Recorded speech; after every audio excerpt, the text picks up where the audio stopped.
Alright, so we're going to call the work session to order. Again, a couple safety things. If we do have a lot of people in this room, we are actually over fire code in the room, just so you all know. If there is an emergency, and the fire marshal is here, just so you're aware. If there is an emergency, we ask you exit out the room, take a left, go down the stairs. If that way is blocked, you're just going to go all the way around past the county executive's office, down those stairways. Do not use the elevator in the event of emergency. If anybody wishes to make a public comment, which we are allowing tonight in our work session, there is a cart out in the hallway that has the comment forms. We ask that you please fill those out and just pass them down to Megan, who's going to act as our city clerk tonight's assistant, and she'll pass them on down. So we have a few things on our agenda. We will go ahead and get started with the first, the last two items on the agenda. The resolution that I assume most everybody is here for, and the downtown development project presentation will be combined into one. City Administrator Andy Kidsborough will be making that presentation. So now we will go to the first item on the agenda. In the hot seat is Colonel David Mindshine. Good afternoon. Thank you, Mayor and Council, for giving me the opportunity to address you this afternoon with a request to appropriate funds from a forfeited seized funds account. So we're not asking for any money to be taken out of any particular account other than money we already have. So we're just trying to move some money we have in our forfeited account to purchase a storage unit for our evidence property room at Salisbury Police Department. This request comes as a result of an audit inventory that was done. It's a recommendation from the company, S&B & Company, that performed the audit inventory. And the recommendation is as a result of certain items that we cannot dispose of. For instance, weapons that are used in serious crimes, drugs, and certain paraphernalia, things that we just have to hold on to for an extended period of time. And we're just, honest to God, running out of room. And our building was built in '96, and we're limited on space. So what we're trying to do is develop systems that can store more property in a confined space. So that's what this is. And this is an expandable unit, so as time goes on, we shouldn't have to come back before you to get a new unit. This will be something we can add to. Okay. Any questions or comments from the council? No. Everybody okay with moving this forward to the next legislative session? Yes. Thanks, Dave. Thank you very much. Thank you. Good evening. Yes, sir. Yes. Next up is ordinance to amend the duties and responsibilities of the fire marshal, and we have Fire Marshal Eric Kramer, Deputy Chief Chris Obarski. Dave, sit in here. Eric? Sorry, we couldn't hear. Hey, Chief. Hey, how are you guys? Thank you all. We won't try to take up too much of your time. First thing we have in front of you is an amendment to our Charter 8.11 of the City Municipal Code. It's to update our permit requirements and prescribing penalties for specific violations. I have my expert fire marshal with me in case you had any specific questions about the ordinance itself. Seemed pretty straightforward to me. We talked about this. Yeah. They're fine. Everybody good with moving this forward? Yes. Second is an amendment to Chapter 2.16 of the City Municipal Code, and it's going to update and help define the actual duties and responsibilities of the City Fire Marshal. Any questions or comments? No, it's pretty well laid out.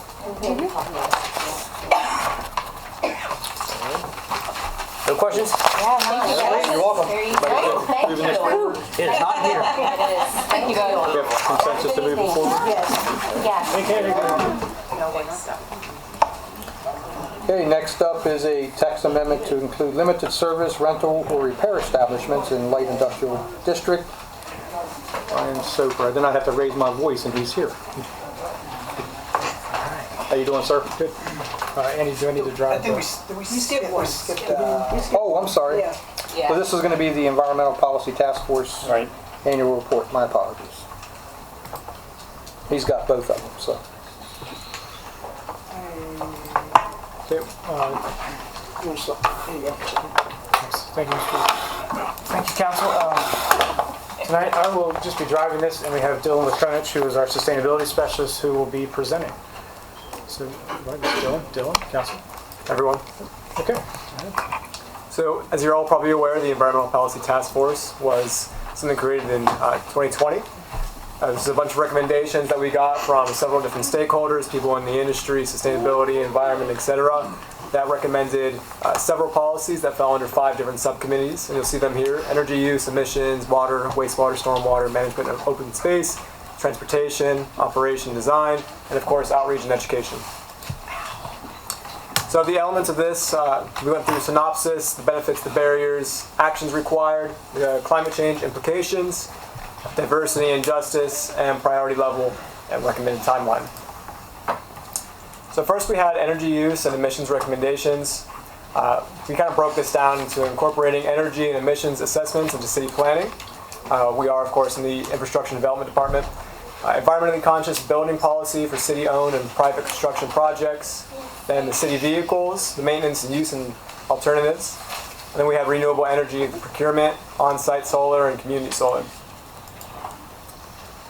One of these recommendations as part of energy was to embed energy and emissions assessment into city planning, as I discussed. And so these goals needed to align with the Maryland Climate Solutions Now Act, which is a recent development. And the recommendations for implementation will be adjusted depending on that. We're still waiting to hear from their final plan in December, but upon so, we'll be making some major adjustments. This is actually a greenhouse gas inventory that we required in 2019 that we've been following up on. And here you can break up basically everything that takes up energy for the city facilities. The largest one being the wastewater treatment plant. So our next subject was water, wastewater, stormwater recommendations. We wanted to increase public outreach and data accessibility, something that we're developing right now. Lead poisoning prevention, which is something that's been developed. And then we had stormwater in the trash insert, there's a recommendation. And then gray water infrastructure development. Those are both things that we are exploring. So one thing that we're working on now is the Sustainability GIS Open Data Hub. And so what we're really hoping to get out of this is to be able to show the public exactly what's going on in the realm of sustainability, and also giving them some means to represent what they see as sustainability issues that we should be working on. Another thing that I said has happened in the past is the copper and lead water testing. So this allows people to request testing for certain things to basically prevent certain poisoning in their water supply. Then we have the management of public open space recommendations. We have a park staff and organization. That's a recommendation. That's to be determined and worked on.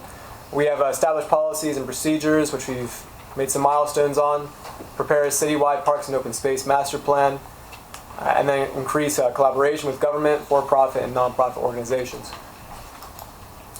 So in terms of establishing policies and procedures, we established a comprehensive city parks donation policy, which is the process for ordering 4 different types of donations. And then we established the internal executive order, determining the chain of command for parks planning, maintenance, and public outreach.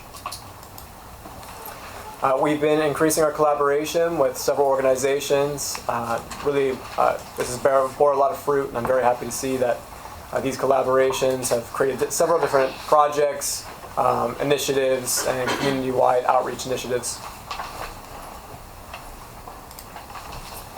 And our next subject was transportation, sustainable operation, design. We had to coordinate with Bicycle Pedestrian Advisory Committee on sustainable initiatives, incorporate smart growth initiatives, and something we've been making some strides on is bay-friendly sustainable landscape options. And so in regards to that, we've started a pocket pollinator meadow. So this is something that residents can register for, so they can vary from the current ordinance. This allows people to create essentially pollinator gardens in their yards without having any sort of enforcement on the what would before be considered lack of lawn care. We are currently doing a lot of outreach on this right now, so people are aware of this sort of registration. so that people can get involved and help supply our pollinators with the food they need. And then of course outreach and education, this is a big thing. We've put down water bottle refill stations and let people know about this. Efficient and effective plumbing conveyance systems, partnerships, recycling and solid waste initiatives, environmental health initiatives, and nuisance flooding.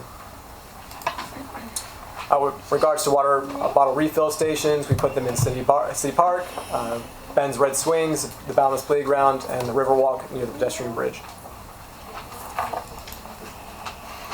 This is the water refill suggestion that was actually recommended by an SU student named Abby Pedinati, and she was really instrumental in getting this done.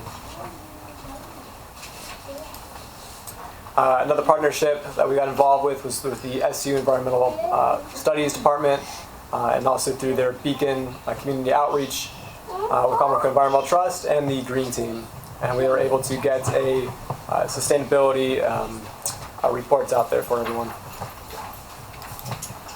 And then our big success in the past year has been the passage of the plastic bag ban, which is something that's being implemented very soon, starting July 1st. We've been going around the community. Megan Naughton's been very helpful in that. We're really going to be reducing a lot of the trash and litter that goes into our water streams and even to the landfill, so we're very encouraged and thankful to City Council for their help in this. We recently had an EcoAdapt workshop between several different stakeholders, and this really helped people get a greater and consistent picture of the environmental needs in the area and what can be improved and how we can implement that. Any questions? Any questions from council? Well done. Thank you. I have one question. Yes, The refillable stations, of course. why were they only put in certain parts? That I'm not entirely sure of, I'll be completely honest with you. I would love to see more, and I can get on that immediately. April, I think we are working on getting them in all of our parks. Places that already had water infrastructure in place was the places I think we started first, but I know we are ticking away at adding them to all of our parks. I think there is a plan to do that. If you would know of any parks specifically that you want us to hit next, I think that's our plan, is to do all of the parks. Thank you. Any others?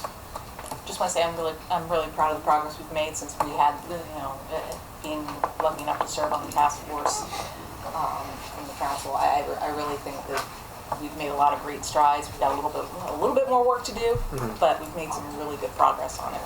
Salisbury is becoming a green city, and I'm happy to see it. Thank you, Dylan. Appreciate your time. Thank you. And we're going to double your pay next year for that. Okay, I'll hold you to that. Change chairs. All right, next up is the text amendment from our city planner, Ryan Sobel. Thank you all again. Before you now, we have a text amendment to add to permit service, rental, or repair establishments in the light industrial zoning district. This was reviewed by staff for the text amendment to section 177620. It was prepared by the city attorney. The planning commission held a public hearing and forwarded a favorable recommendation to the city council on March 16th, 2023. At this time, it's important to note that there are some similar uses in here in the district already. They would include a planned business center, multi-use facility, hairdresser shop, animal hospital. It's definitely one of those sections that's in need of help when it comes to the new zoning code. And we believe the initial response was brought on by an applicant who was looking to have a tattoo parlor. So we refined it a little bit so we didn't have to keep doing one-offs every time. Any questions or comments?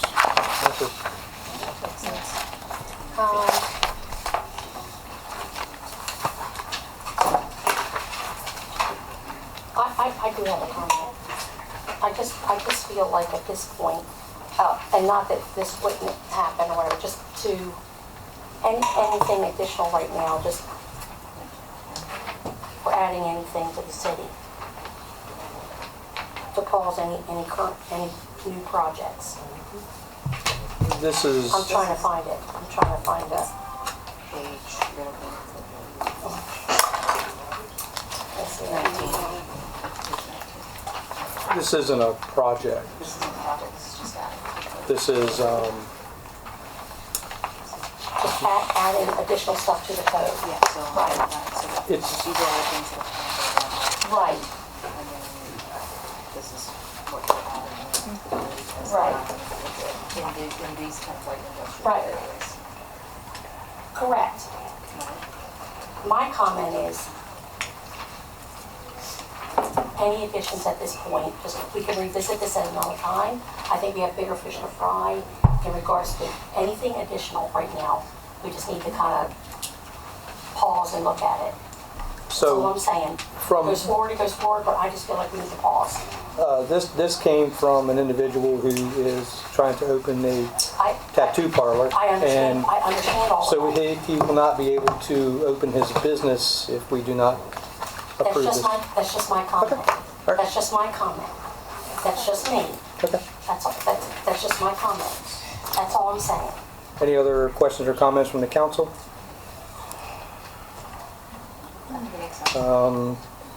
So are you making an official motion to table this particular item? I would like to, yes. I make a motion to table this ordinance. Rest of the council, do we have 1 second. to table this item?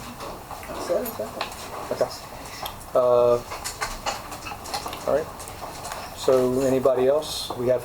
Anybody else like to see this tabled or move forward? I think we can move this forward. It's kind of a no-brainer sort of legislation that we do all the time. And I don't see why we would need to put a pause on it. Yeah, this did get passed by the Where- planning commission, at a public hearing at the planning commission. Where is this location? I understand.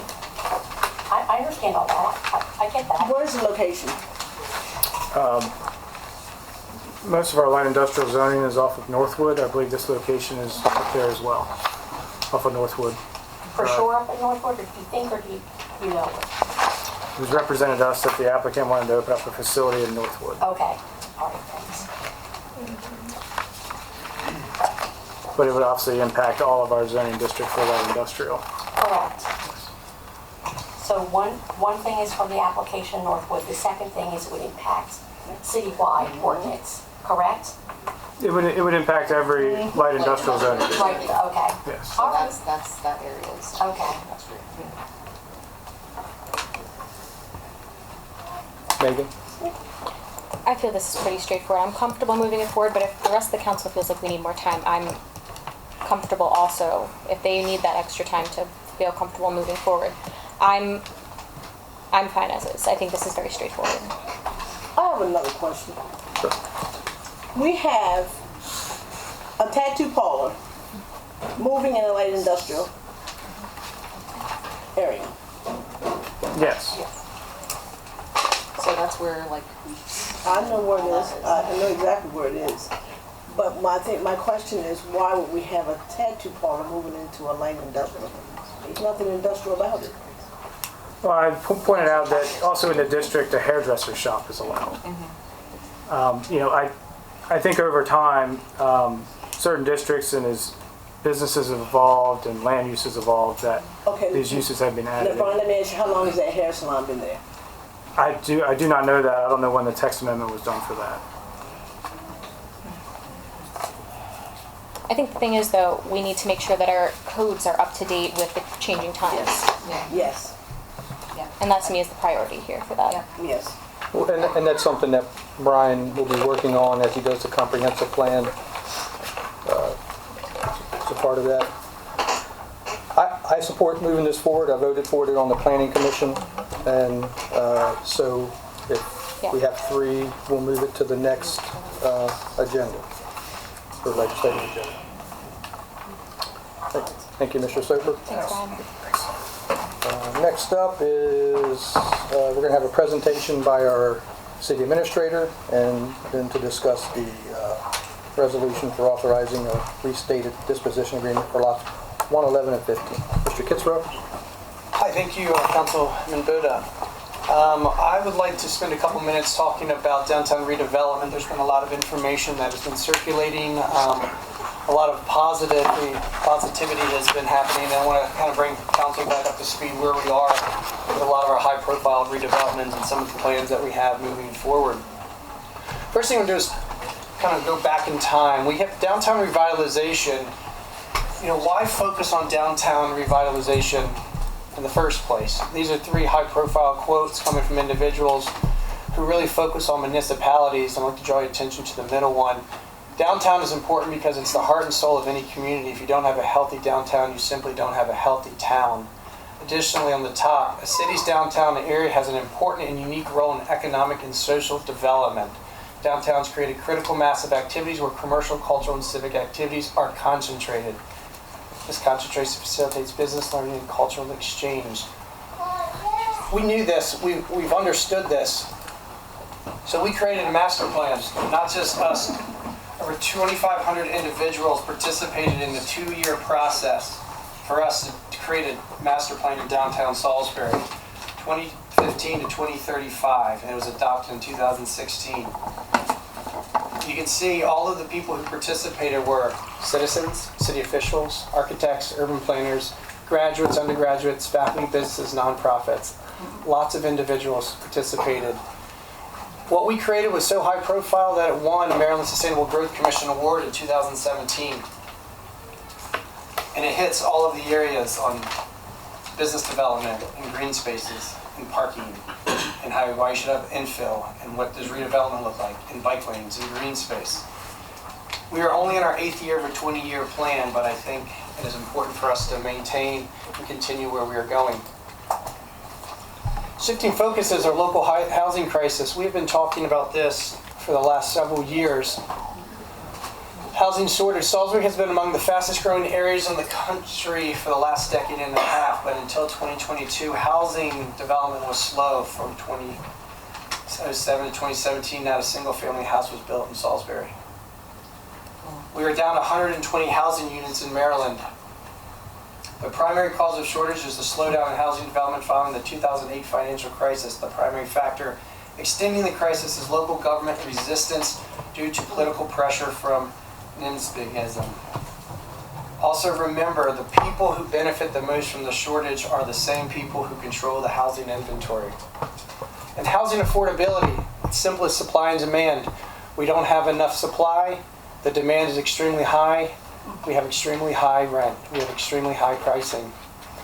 Decline in affordable housing is correlated with the rise in homelessness. We cannot program our way out of homelessness. We must build an adequate number of housing units. We have been talking about this over and over again.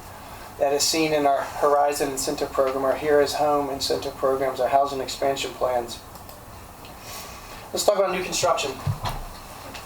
What is the economic impact of new construction? According to the National Housing Home Builders, that's a 1-year impact of building 100 rental apartments.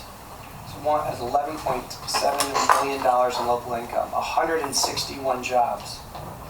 I know that Ross, for the last 2 years, has employed over 100 people every single day for 2 years working on that project alone.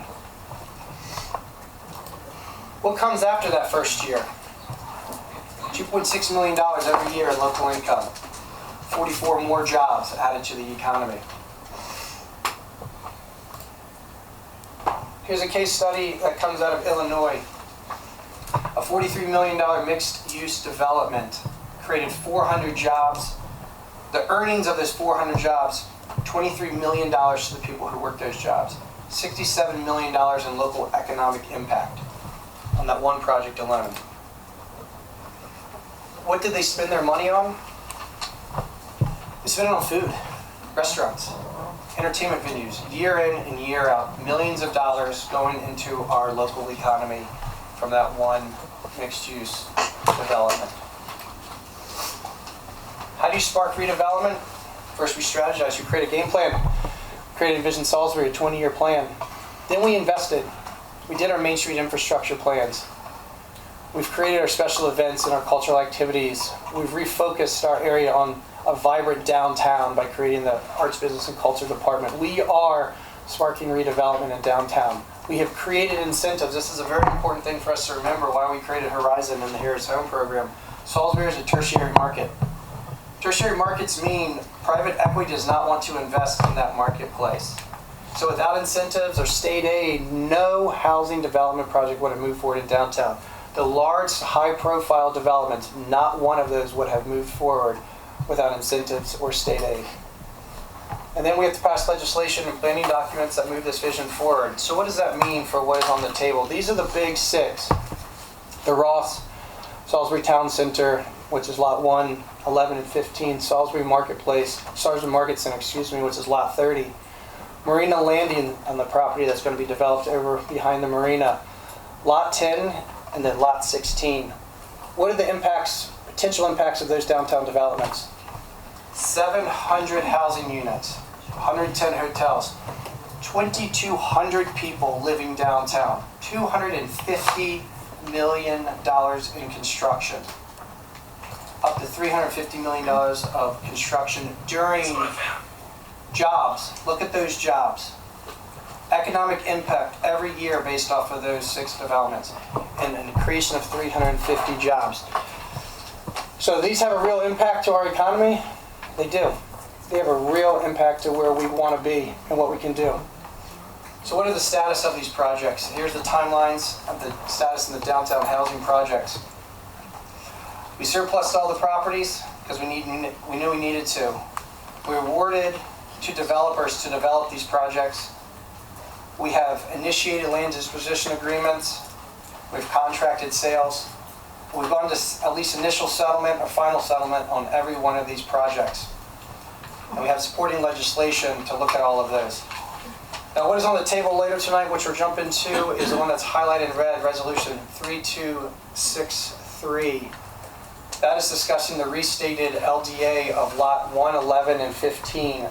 The initial settlement was for 1 and 11. The restated LDA includes Lot 15 and a modification to the site plan.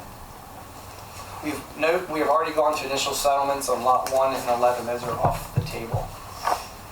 But we will get more into that Resolution 3263 momentarily. So this is what I'm recommending. Nothing fundamentally has changed whatsoever in the underlying assumptions as in Visit Salisbury. We have continued down the path that we laid out 8 years ago. We're continuing to tick away and to redevelop our area, and housing being a primary focus of that. Please do not let the voices of a few landlords questioning that should not be taken to reflect a change in this vision. If anything, question their motives behind minimizing housing inventory. Why would we want less housing? No planning, real estate, or housing expert would ever encourage abandoning our efforts that are being recognized as the standard and best practices that every other jurisdiction would follow. We need more housing, we need more revenue to continue our trajectory. Our revenue now is in the middle. We've got a couple options as a council. We know it's been a tight year with the budget. We need to find more revenue infused into our area. We can either grow the pie, or we can take more from what it is, or we can go backwards with growth. It's option A or it's option B. I'm arguing for option B. People want to know all the supporting documentations that help and verify and support all of these claims. There is a laundry list of people. Just Google economic development and downtown revitalization, and there is tons and tons of literature on what we are doing. Again, we are a trailblazer in the state of Maryland. We are a trailblazer in the country on the decision points that we are making. I just ask you and implore you to continue down this path and continue what we're doing. Now, the elephant in the room is this. We have surplus and we have sold and are planning to sell most of our parking lots. We have a plan. The city of Salisbury is working on our plan for infill and accessibility. We have 100+ on-street parking spaces that are going on. We are continually working on improving our existing parking infrastructure, security enhancements in our parking garage, ADA accessibility, modernization of our technology and our abilities. We're looking at incentives through our business director on what we can do to help businesses in downtown to make it easier for them to navigate. A lot of these things we faced when we ripped up Main Street and we made it through. We're going to continue to work through people as we look at the new normal with our parking master plan. The mayor wants to do a roundtable with downtown businesses to talk about this. Talk about this out loud, figure out strategies and ways we can continue down and make sure people are heard and that we are managing and doing the things we need to do. And I plan to, with some additional people, come back in early July at a work session and talk more about the actual details of that plan. You've seen the first part of that plan was with the development of Unity Square, and we have more things to come. It is a moving target as more developments come online, but we would like to, similar to this, go through a whole timeline, but we are working through it. The last thing I'll say is, fear is real. People being fearful of the unknown or change is real. Sometimes it may not be warranted because they just don't know, but it is real. We take that seriously, and we want to work on finding creative solutions. If that is, again, adding additional parking spaces where we can, adding ADA or accessibility where we can, incentivizing or figuring out ways to solve problems. I'm all ears to figuring that out. But I implore us to not lose focus on the path forward that we are taking. That economic development revitalization is crucial to the success and the future of Salisbury's growth. So I'm going to pause. That's what I wanted to present. We can jump to the resolution, or I can answer a couple questions, or if Mayor, you have any additional comments that you would like to make. The only comment additionally is actually repeating, because I think it's worth repeating, is that no one in this room can deny we have a housing problem, and especially an affordable housing program. I will make one comment that the other day I met a young lady through business that graduated from SU. She has a contract, for a one-year contract that's renewable. That young lady started to cry and told me that as of this minute, she's going to have to cancel her contract, and she loves it here, because there isn't an affordable housing for her to get into. That's not acceptable in my book. And it pains me, but I will say it. It pains me that we have vocal landlords that are saying we don't need housing. And then the other comment that I heard 2 days ago was that this isn't affordable housing. Neither is the affordable housing that they now charge to the people who they're renting to currently. It's a fact. People cannot find housing that they can afford. Period. And the only way to do it, what happened when with the egg prices during the time when all the birds got sick? What happened? Why? And why did they go up? They went up because the supply was gone. When you have a good supply of whatever it is, that creates pressure on the people who are responsible for whatever it is. The more you have, the more pressure there is on price. And that's why we're doing what we're doing. I am not going to change a thing in my book, because this is the only way that we're going to dig out of this mess.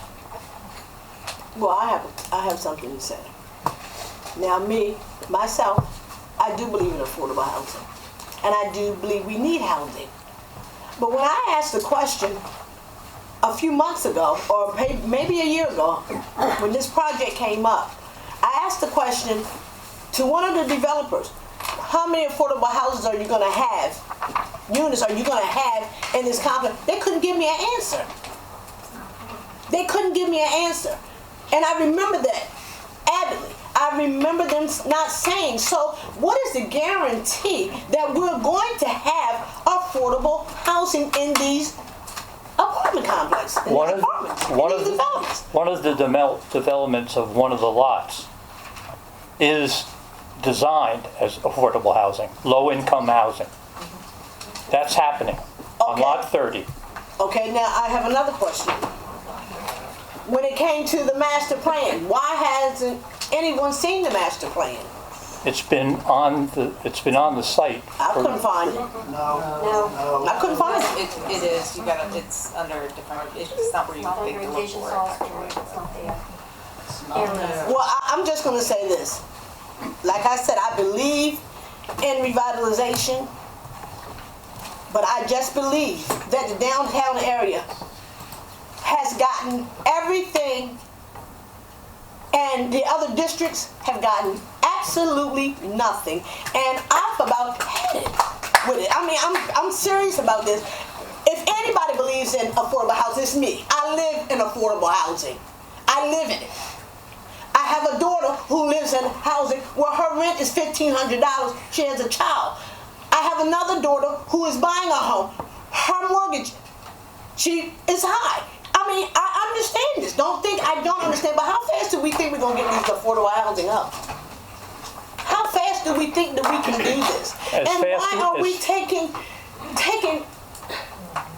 it's just like downtown, I mean, and I understand that because when I lived in Florida, I saw everything happen down in the downtown area. But what happens to the other areas of our city? It's a parallel path. It can be both. You can't separate it. Yeah, with Here's Home, I mean, we don't have a conversation about the rest of the development, but there's different paths forward through the state, through tax credits, through redevelopment. That stuff is coming. Here is home started over there off of, where is it, Beagle and Park Drive? Is that what Yes. Okay. Now, the question to you all is, why did affordable housing go over there? When the need is here. We don't. You know what? And I'm not trying to make anybody look small, stupid, or anything, but I have just about ran myself ragged thinking about this. And it's just, you know, it's easy for somebody to say, okay, affordable housing. It's easy for you to say that. Then let me say another thing. We have developers coming here, building. We don't hold their feet to the fire. Pemberton Apartments. Look at it. It's went through 50 million hands. And it just seems like nobody cares. Nobody cares what those people live in. And that's affordable housing. And it looks like something over in a whole nother third world country. But we care about people? Come on. I'm about headed about these fancy apartments and everything else, and we got apartments right here that need to be tended to. Are we at a, yeah. Not yet. No, it's fine. I was just trying to understand if we were at administrative comments or not, but. No, we're still on we're on the, We're still on. We're on the plan. Andy, I want to speak to just the fact that Here is Home is not just downtown. It is all over the city. And the units are spread all over the place. Everything from assisted living to and disabled housing to affordable housing to market rent to single family homes, townhomes. It covers a wide range.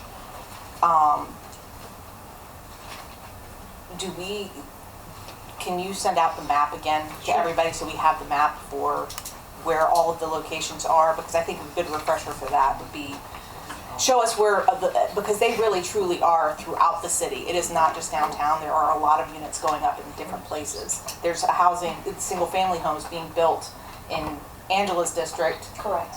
Down by the Civic Center. Not And far that's from just myself. what I said. But Angela's there's- district. Angela's district. What's been in District 1? So I know that I just remembering the map, I couldn't tell you exactly where they are, but I know that there were quite a few of those spots on your side of town. Here is Home.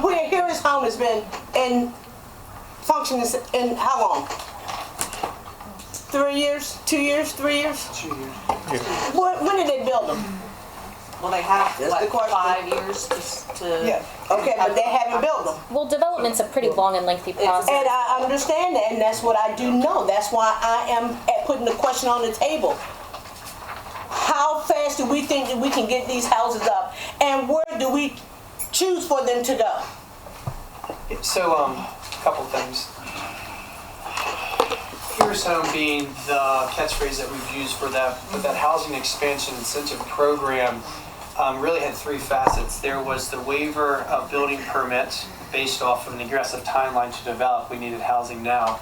It was a very aggressive incentive program to develop affordable housing, one of the most aggressive in the state, that if you built affordable housing, you would get a $400 per unit tax credit, one of the most aggressive in the state.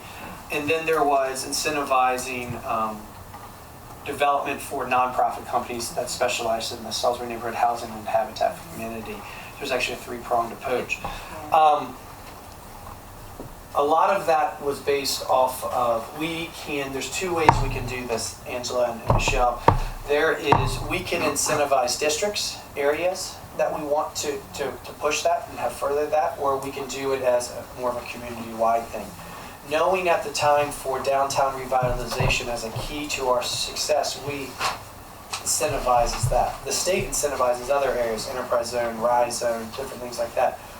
We can also, knowing what they're working on through the state level, there's also opportunity areas that we can also designate or create that further incentivize development. What we have to do is connect developers who are interested in that development, who also want to receive return on that development with the type of development that they want to have. A lot of times with affordable housing, it comes down from tax credits or money that they receive from the state from a subsidized thing. There's some additional developers in the room who could probably talk a little bit more in detail, but I know for a fact we are looking at trying to do some revitalization this year or next year over in your district. I know we are working on transitioning ownership of Mitchell's Landing with a full gut job redevelopment of that area. We are holding Pemberton Manor's feet to the fire after we found out what was going on with that. We don't like what is happening in certain areas, and we want to address that as best we can. I want us to have more conversations about this, not less. But I think, and I don't want to say we are specifically talking right now a little bit about the downtown area because of the implications, but we need to be talking about housing and the housing crisis and shortages, because we can start something today in 2 or 3 years. That doesn't solve the person who's under the bridge right now or on a friend's couch. That's right. But I think we have a partner at the state who's going to be continuing to invest in people who are investing in the unsheltered and unhoused and the vulnerable populations. So I think there's more to come. Go ahead, Angela. Go ahead. You sure? You go ahead. Go ahead. You have to finish something before I... Yeah, what I want to say is the developers. Where are they from? Developers that have these lots. Where are they from? Are they from here or are they from? Some of it's local, some of it's private some equities, nationally, internationally. It all depends. I don't know the makeup of all the different development companies, but Okay. at least for the projects that are downtown, have partners or people who are part of that who are from this area, have kids here, want to see the success of Salisbury. Go ahead, Angela. Is there any more comment? Because I want to make a motion on something, but I didn't know if there was any other comment before. We're not really in this is more of a discussion, Okay. so there's not an official legislative thing right this moment. Okay, so before we get to the resolution, because we would have to take a vote to move that forward or not. We would have to have consensus from the I would council like to move it. Yeah, if we go to shift to that conversation, Jennifer is also part of that, and if we want to hyper-focus right down into that resolution, the contents of that, we can. I Okay, don't know if we want more so presentations. if anybody else have any more comments on Andy's presentation? No, I'm curious if, I guess I do have a comment, I said no. If this is gonna be available to the public, because I think it would be phenomenal information that we could share with the community. I think this is something I think the community's been asking for a couple of weeks. So that just to provide some more transparency on the development, I think is something we've all can agree on here is needed on top of the development itself. So if that is something that you can share, I'd love to actually have a copy myself. Yeah, and we can even, sounds like some people are having troubles finding the downtown master plan that can be sent out and made available in several different mediums. So it's a large file. So if we're ready to move forward on the item on the agenda, we can have Ms. Miller come up and make the presentation. Was that where you are, Angela? On the Yes. okay. All right. So then we'll have her do her piece first. Okay. And then we'll go into comments on that. For that, okay, thank you. Rena's going to join us. Oh. Hi. Rena, you have to introduce yourself.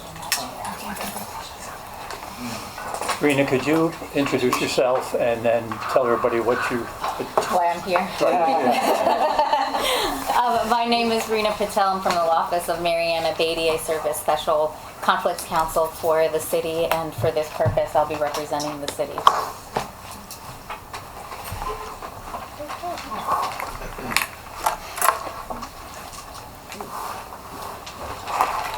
All right, well, good evening, everyone. Thank you. What you will eventually have before you tonight is the resolution for council to accept the amended and restated LDA for lots 1, 11, and 15. But before we got there, what I thought I would do is a couple things. Just basically walk you through some of the nuances of the amended and restated LDA, if that would be helpful for the council and the public as well. All right. So the amended and restated LDA for city-owned parking lots 1 and 11. The original LDA was approved by council on October 12th, 2015. It was executed on October 30th, 2015. Lot 1, if you remember, it's the large parking lot between Circle Avenue and Camden, and Lot 11 is on the west side of the library and the Cannon Building. So now the amended and restated LDA incorporates the sale of parking lot 15 as well. Lot 15 is at the corner of Camden and Market Street, adjacent to the former Parker Place building. This property was listed by KLNB, that's the city's contracted commercial real estate broker, in November 2021, and was publicly advertised on LoopNet, CoStar, the KLNB website, and via a broker blast to real estate professionals within the city of Salisbury. City Council approved an exclusive negotiating period with Salisbury Town Center Apartments, LLC, in February of 2022. So now I'd just like to call your attention to the key differences between the original LDA and the amended and restated LDA. So I'm sort of walking you through both documents. This shouldn't take long. The first difference really is that we will be subdividing Lot 1. That's Exhibit A of the packet. So as you may remember, the original LDA contemplated the sale of what I'll call the entire parcel of parking lot number 1. Since then, the development plan has changed considerably and now will be re-subdivided to include 3 main areas. The first being what they call the Unity Square lot. This will remain owned by the city of Salisbury. That's where Unity Square will be located. The second main area is what we call the parking garage lot. That will also remain owned by the city of Salisbury. And then the third is the Salisbury Town Center lots. And these are parcels that will convey to the Salisbury Town Center Apartments, LLC. All right, so that's the first difference. The second difference between the original LDA and the amended and restated LDA is the inclusion of the sale of Lot 15. The third difference is there will be a deposit of $25,000, which is a non-refundable deposit should the developer default. Next, this new agreement includes a construction and permanent maintenance easement, which is Exhibit D in your packet. And then finally, there will be a construction management agreement, which will be Exhibit E. Now, that agreement is currently in draft. It's basically going to function as a contract manager at risk document, which defines the relationship of the parties. So that's the relationship between the developer and the city. It states the responsibilities of the developer, statements of work, bonding requirements, general terms and conditions, decision-making authority, fees and payment structure, project schedules, how to handle contingencies, scope changes, and really a plethora of other contractual details related to the design, construction, and commissioning of a new parking garage. There's also one of the other main differences between the original LDA and the amended and restated LDA are what we call delayed performance penalties, $7,500 for each month the developer remains in default of any of its obligations with respect to final site plan approval, building permit issuance, and issuance of certificate of occupancy. Lastly, the amended and restated LDA for lots 1, 11, and 15 includes an updated performance timeline wherein the following milestones are targeted. So, assuming that tomorrow is day 1 and we execute the agreement tomorrow, that's a big assumption. On day 50, approximately, the parties will go to closing. So you're looking at October 2023. Day 140 would be the approximate date of the submission of the final site plan, which would be about November 2023. Approximately day 200 would be the builder's application for building permit. That would bring us to about January 2024. Around day 210, there is the developer contribution of $750,000 toward the project. And then anywhere between day 1,130 to 1,495, which is 3 years and 2 months, or approximately 4 years and 2 months, there will be the receipt of certificate of occupancy, which brings us to July 2026 or July 2027. I hope I've done a good job explaining the differences between the two LDAs for you. Thank you. You're welcome. Any questions or comments from the council? President Boga, Yes. I do have more questions than comments. One, the next step in this would be for the council to agree to either move it forward, correct? Correct. Okay. Personally, I would like to have a motion to close the session to discuss contracts and to consult legal before we go into a vote if we're moving this forward or not. Is that even a possibility? I mean, I know we could go into closed session to discuss contracts and consult legal. I mean, I would like to. how does the council feel about that? I second. I second. If it's gonna help this conversation, then absolutely. If it makes it easier for folks. Okay, we could do that after the meeting, so we would finish the rest of the meeting and do public comments. Kim, do we have a form? You got one, just, okay. So since we'll do that after this meeting, we'll convene into closed session. Do we have any further comments or questions you would like, or are yours mostly for appropriate more for a closed session? Is that? I think it's more appropriate for a closed session, especially before a vote. Okay. Yes, Mr. Mayor. Just a comment that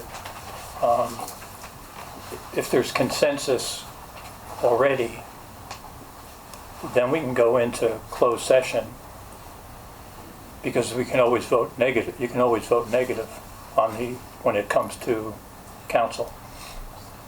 Correct? Because if we go to closed session and we come out of closed session, we'll have to go back in the work session to get consensus. Correct. Okay? Correct. I think the piece of any type of consensus depends on the discussion in the works, in the closed session. Yeah, I'm just pointing out that we have to come back I into realize closed that. session. And I know that's cumbersome, especially for our guests, but I think to take the extra minute to That's have fine. this conversation is worth the moments. I don't disagree, I just talking about formality. Logistics. Make sure we have logistically. Structure comment on the closed session motion. I don't think it's proper. You got the form. Okay. In order to discuss it publicly.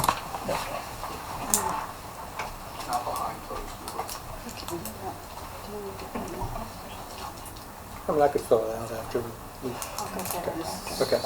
I just gotta take notes. April, did you have something you wanted to say? No, I'm just like, this is, I think to clarify, the council does have a right to have a closed session to Yes, ma'am. No, Mr. Chapp, I'm speaking, please. Things are already stressful enough, don't make it worse, it's my turn, okay? I'm not gonna be bullied, it's my turn to speak. It's already stressful enough. The council has a right to have a closed session to consult with any contract or legal, to consult legal. And in this case, I think it's the best thing we can do before we mess up anything going forward, considering how contentious this issue is. Yeah, I was just gonna point one thing No, out. no point, no public comments. No public comments at There's this no point. public comments at this point, Mr. Taylor. All right, Thank so you. what we'll do at this time, the council will, I'll entertain a motion to convene in closed session to discuss a legal contract Second. and seek advice from council. All those in favor of moving into closed session, please signify by saying aye. I, And the chair votes aye. Megan? I said aye. Okay, so five. So, Council President, yes. you don't mind, I'm gonna-